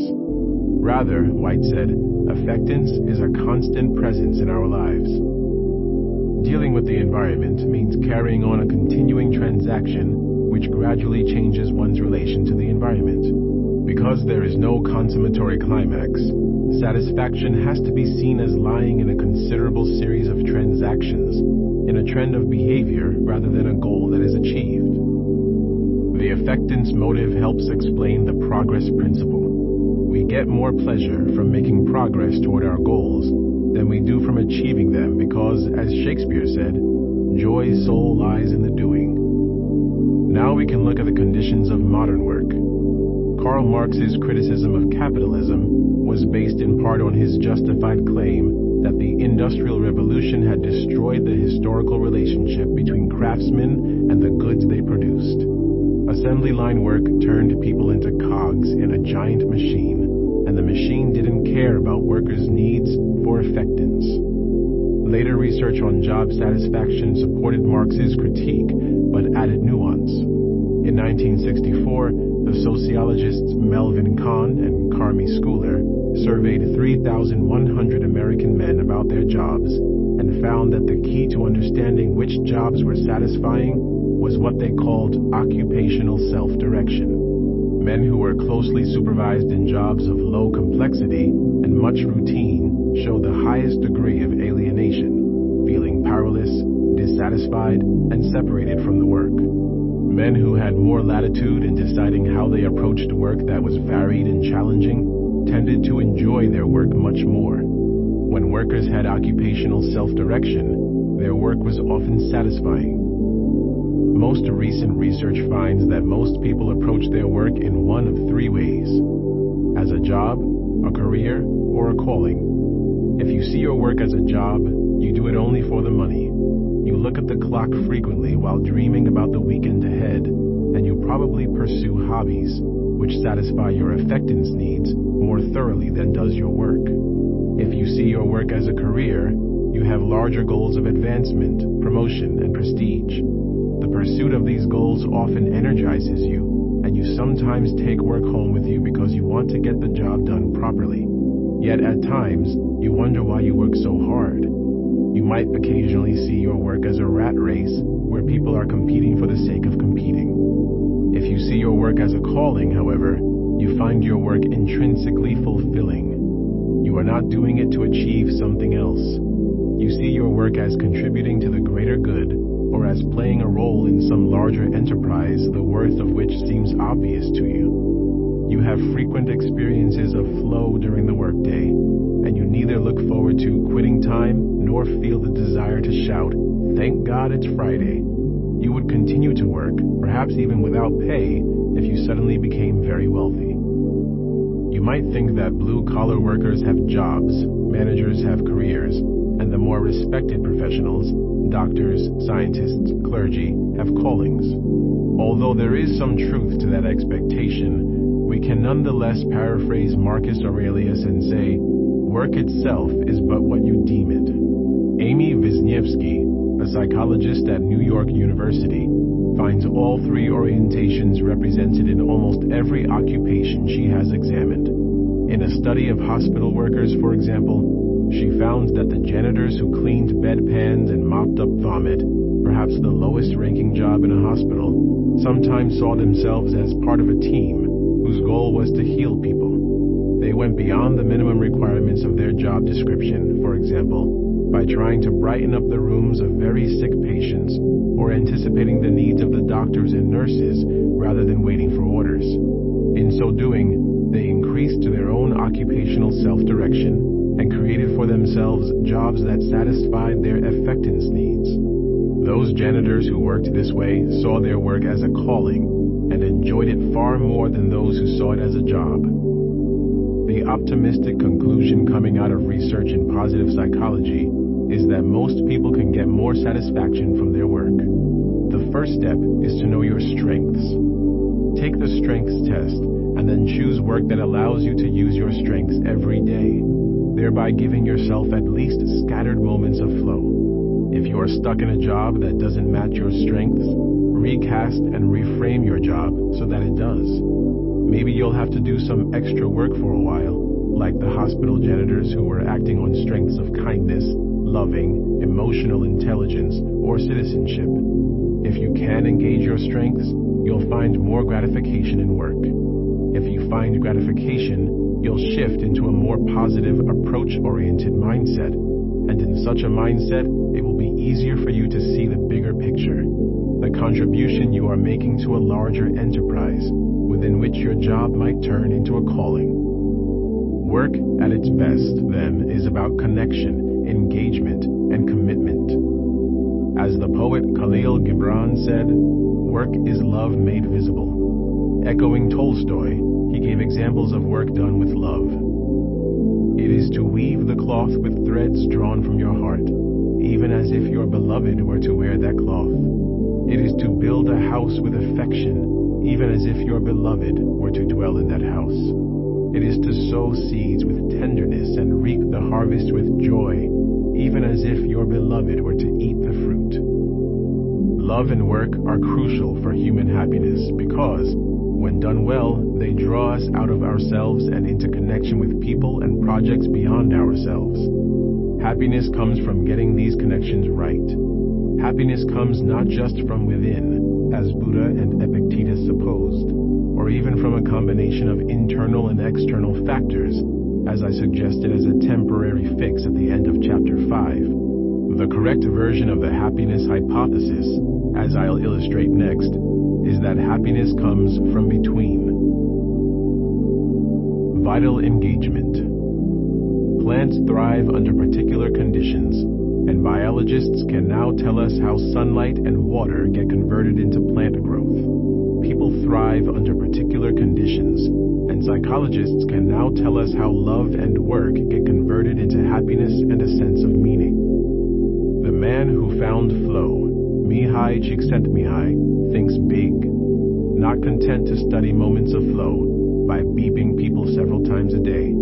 He wanted to know what role flow plays in life as a whole, particularly in the lives of creative people. So he turned to the experts, paragons of success in the arts and sciences.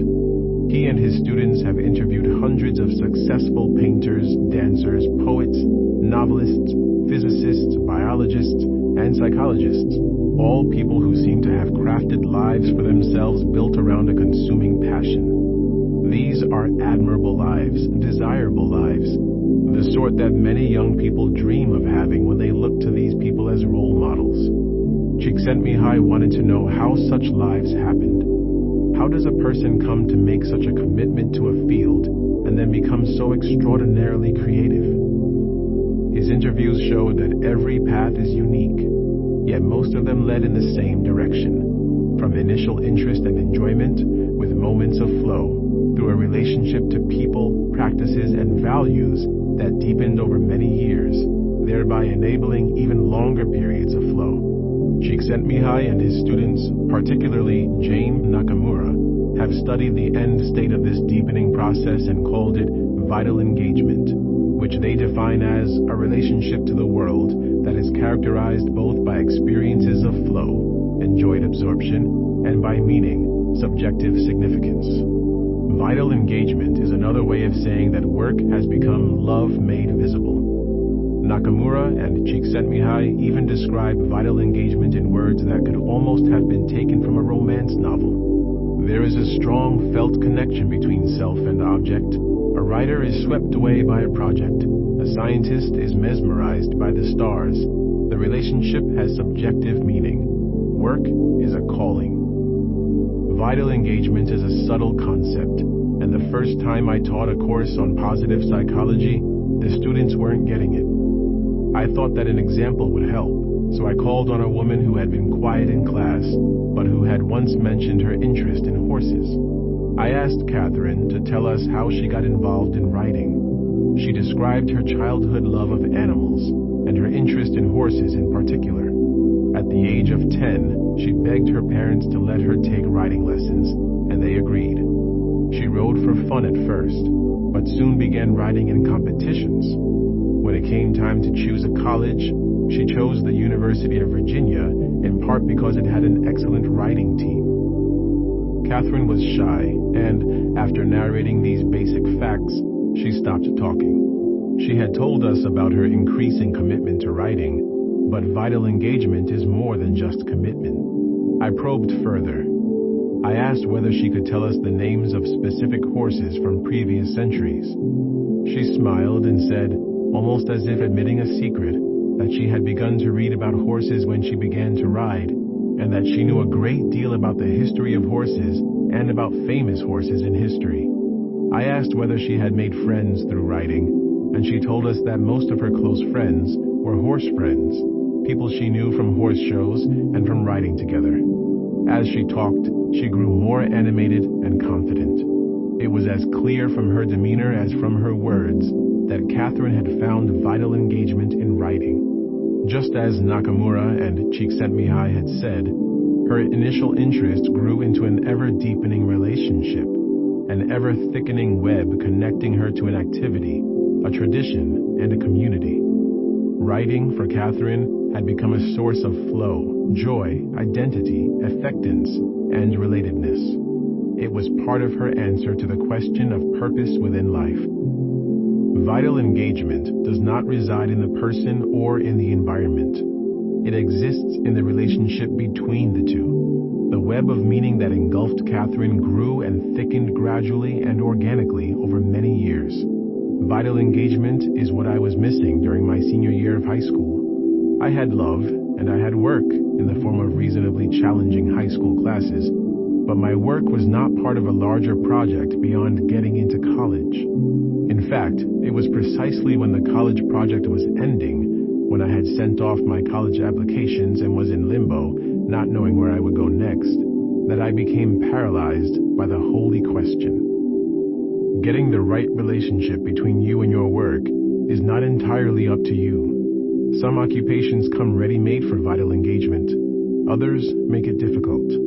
As market forces were reshaping many professions in the United States during the 1990s, medicine, journalism, science, education, and the arts, people in those fields began to complain that the quality of work and the quality of life were sometimes comprised by the relentless drive to increase profits.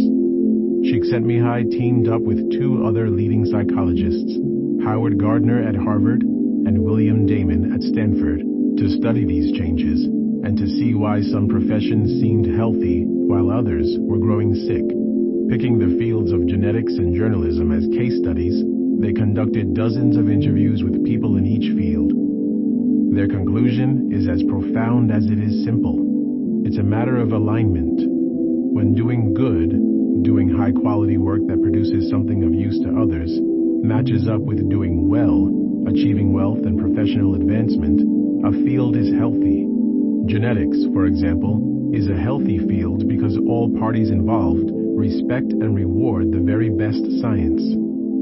Even though pharmaceutical companies and market forces were beginning to inject vast amounts of money into university research labs in the 1990s, the scientists whom Csikszentmihalyi, Gardner, and Damon interviewed did not believe they were being asked to lower their standards, cheat, lie, or sell their souls.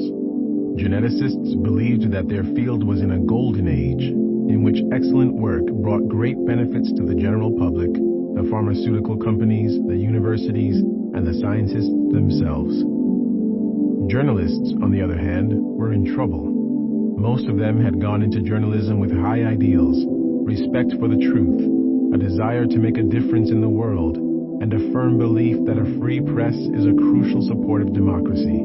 But by the 1990s, the decline of family-run newspapers and the rise of corporate media empires had converted American journalism into just another profit center where the only thing that mattered was will it sell, and will it outsell our competitors. Good journalism was sometimes bad for business.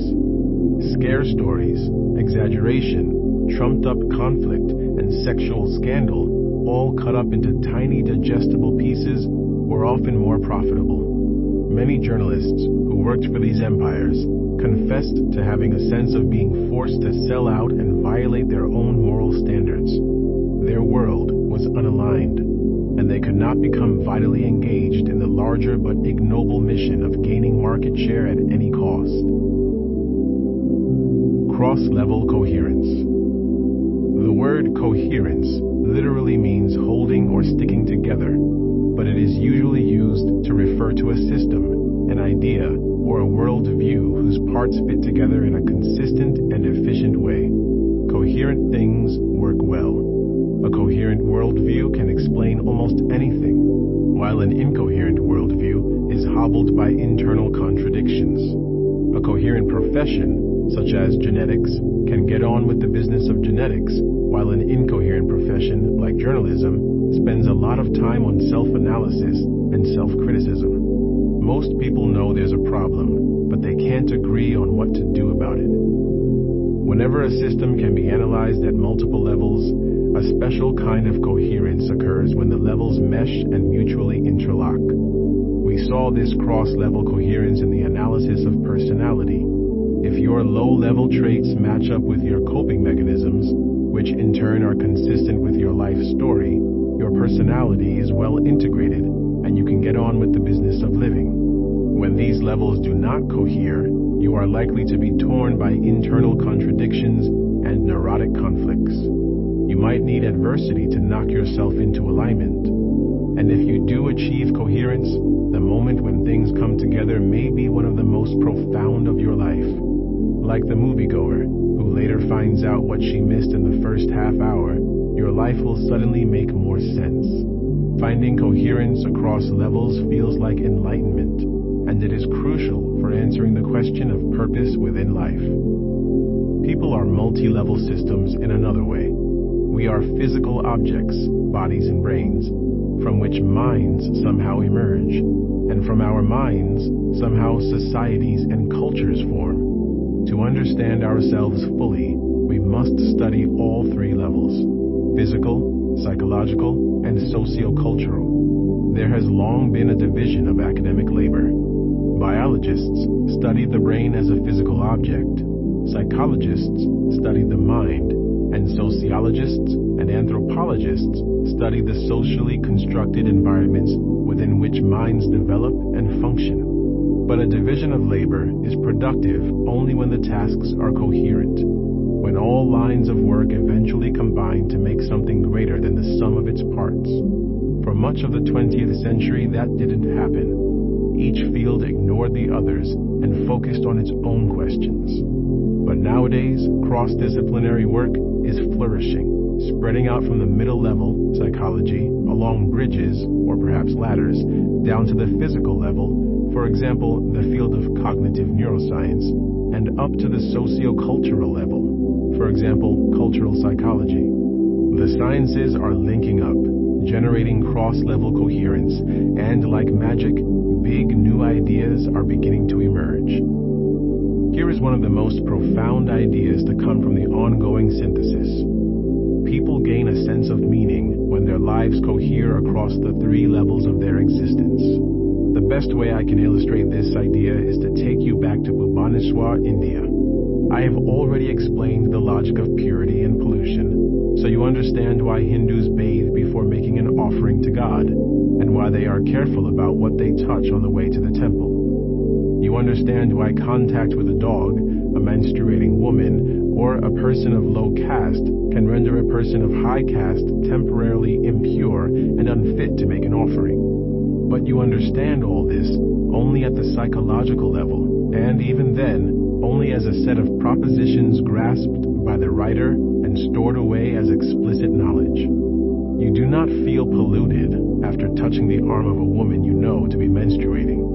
You do not even know what it would feel like to feel polluted in that way.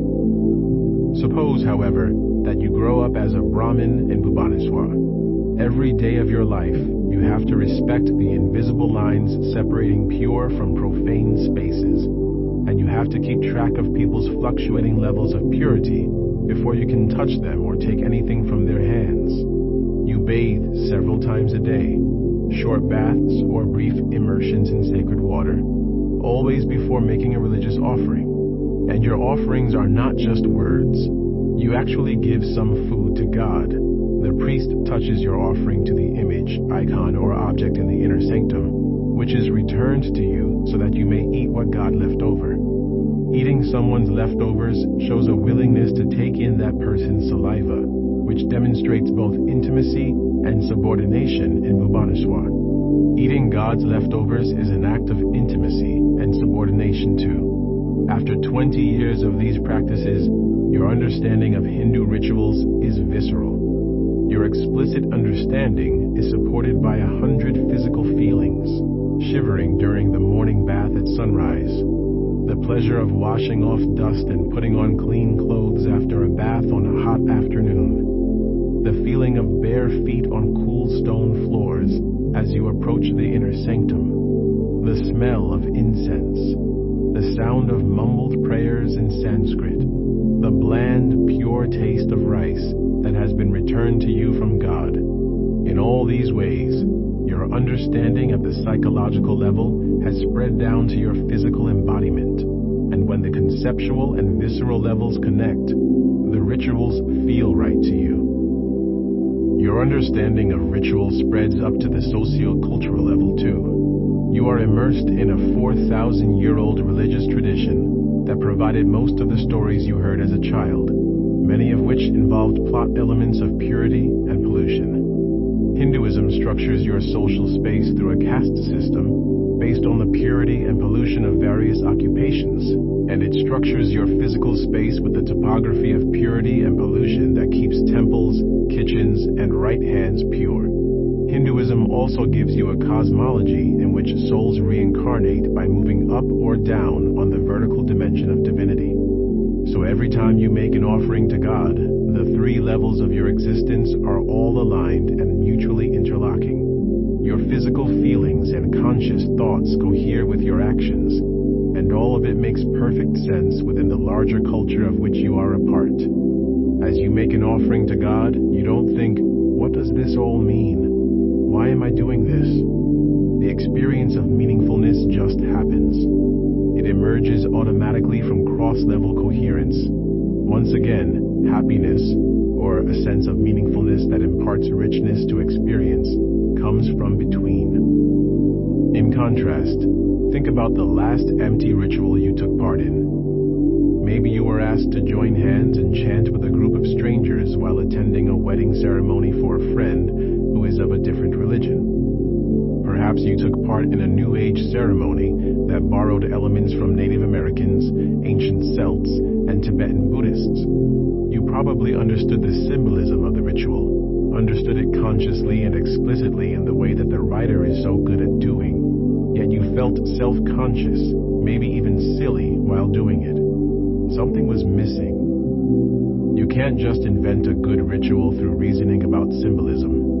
You need a tradition within which the symbols are embedded, and you need to invoke bodily feelings that have some appropriate associations. Then you need a community to endorse and practice it over time. To the extent that a community has many rituals that cohere across the three levels, people in the community are likely to feel themselves connected to the community and its traditions. If the community also offers guidance on how to live and what is of value, then people are unlikely to wonder about the question of purpose within life. Meaning and purpose simply emerge from the coherence, and people can get on with the business of living. But conflict, paralysis, and anomie are likely when a community fails to provide coherence, or worse, when its practices contradict people's gut feelings or their shared mythology and ideology. Martin Luther King Jr. forced Americans to confront contradictions between practices of racial segregation and ideals about equality and freedom. Many people didn't like that. People don't necessarily need to find meaning in their national identity. Indeed, in large and diverse nations such as the United States, Russia, and India, religion might hold greater promise for cross-level coherence and purpose within life. Religions do such a good job of creating coherence, in fact, that some scholars believe they were designed for that purpose. God gives us hives. When I first began to study morality as a philosophy major in college, my father said, "Why aren't you studying religion too? How could people have morality without God?" As a young atheist with a strong sense of morality, well over the border into self-righteousness, I was insulted by my father's suggestion. Morality, I thought, was about relationships among people. It was about a commitment to doing the right thing, even when it goes against your self-interest. Religion, I thought, was a bunch of rules that made no sense and stories that could never have happened, written down by people and then falsely attributed to a supernatural entity. I now believe my father was right. Morality has its origins in religion, but not for the reasons he believed. Morality and religion both occur in some form in all human cultures, and are almost always both intertwined with the values, identity, and daily life of the culture. Anyone who wants a full, cross-level account of human nature and of how human beings find purpose and meaning in their lives must make that account cohere with what is known about morality and religion. From an evolutionary perspective, morality is a problem. If evolution is all about survival of the fittest, then why do people help each other so much? Why do they give to charity, risk their lives to save strangers, and volunteer to fight in wars? Darwin thought the answer was easy.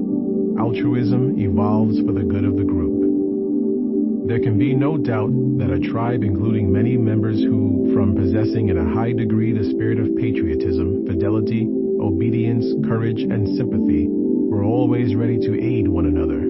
and to sacrifice themselves for the common good would be victorious over most other tribes, and this would be natural selection. Darwin proposed that groups compete just like individuals, and therefore psychological features that make groups successful, such as patriotism, courage, and altruism toward fellow group members, should spread like any other trait.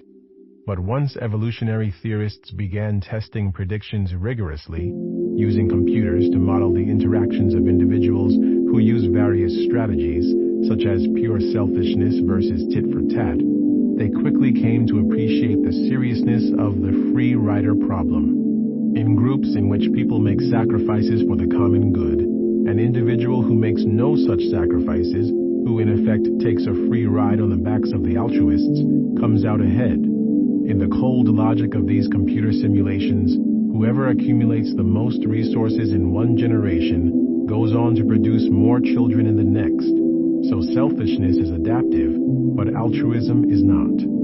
The only solution to the free rider problem is to make altruism pay, and two back-to-back breakthroughs in evolutionary thinking showed how to do that. In Chapter 3, I presented kin altruism, be nice to those who share your genes, and reciprocal altruism, be nice to those who might reciprocate in the future, as two steps on the way to ultra-sociality. Once these two solutions to the free rider problem were published in 1966 and 1971 respectively, most evolutionary theorists considered the problem of altruism solved and essentially declared group selection illegal. Altruism could be explained away as a special kind of selfishness, and anyone who followed Darwin in thinking that evolution worked for the good of the group instead of the good of the individual, or better yet, the good of the gene, was dismissed as a mushy-headed romantic. The ban on group selection had one loophole: for creatures that really do compete, live, and die as a group, such as the other ultra-social animals, bees, wasps, ants, termites, and naked mole rats, group selection explanations were appropriate. There is a real sense in which a beehive or an ant colony is a single organism, each insect a cell in the larger body. Like stem cells, ants can take different physical forms to perform specific functions needed by the colony. Small bodies to care for larvae, larger bodies with special appendages to forage for food or fight off attackers. Like cells in the immune system, ants will sacrifice themselves to protect the colony. In one species of Malaysian ant, members of the soldier caste store a sticky substance just under their exoskeletons. In the midst of battle, they explode their bodies, turning themselves into suicide bombers to gum up their adversaries. For ants and bees, the queen is not the brain. She's the ovary, and the entire hive or colony can be seen as a body shaped by natural selection to protect the ovary and help it create more hives or colonies. Because all members really are in the same boat, group selection is not just permissible as an explanation, it is mandatory. Might this loophole apply to humans as well? Do humans compete, live, and die as a group? Tribes and ethnic groups do grow and spread or fade and die out, and sometimes this process has occurred by genocide. Furthermore, human societies often have an extraordinary division of labor, so the comparisons to bees and ants is tempting. But as long as each human being has the opportunity to reproduce, the evolutionary payoffs for investing in one's own welfare and one's own offspring will almost always exceed the payoffs for contributing to the group. In the long run, selfish traits will therefore spread at the expense of altruistic traits. Even during war and genocide, when group interests are most compelling, it is the coward who runs and hides, rather than joining his comrades on the front lines, who is most likely to pass on his genes to the next generation. Evolutionary theorists have therefore stood united since the early 1970s in their belief that group selection simply did not play a role in shaping human nature. But wait a second. This is not an all-or-nothing issue. Even if the competition of individuals within a group is the most important process in human evolution, group selection, competition between groups, could have played a role too. The evolutionary biologist David Sloan Wilson has recently argued that the banishment of group selection theories on the basis of some oversimplified computer models from the 1960s was one of the biggest mistakes in the history of modern biology. If you make the models more realistic, more like real human beings, group selection jumps right out at you. Wilson points out that human beings evolve at two levels simultaneously: genetic and cultural. The simple models of the 1960s worked well for creatures without culture. For them, behavioral traits must all be encoded in the genes, which are passed on only along lines of kinship. But everything a person does is influenced not only by her genes, but also by her culture, and cultures evolve too. Because elements of culture show variation, people invent new things, and selection, other people do or don't adopt those variations. Cultural traits can be analyzed in a Darwinian framework just as well as physical traits. Birds' beaks, giraffes' necks.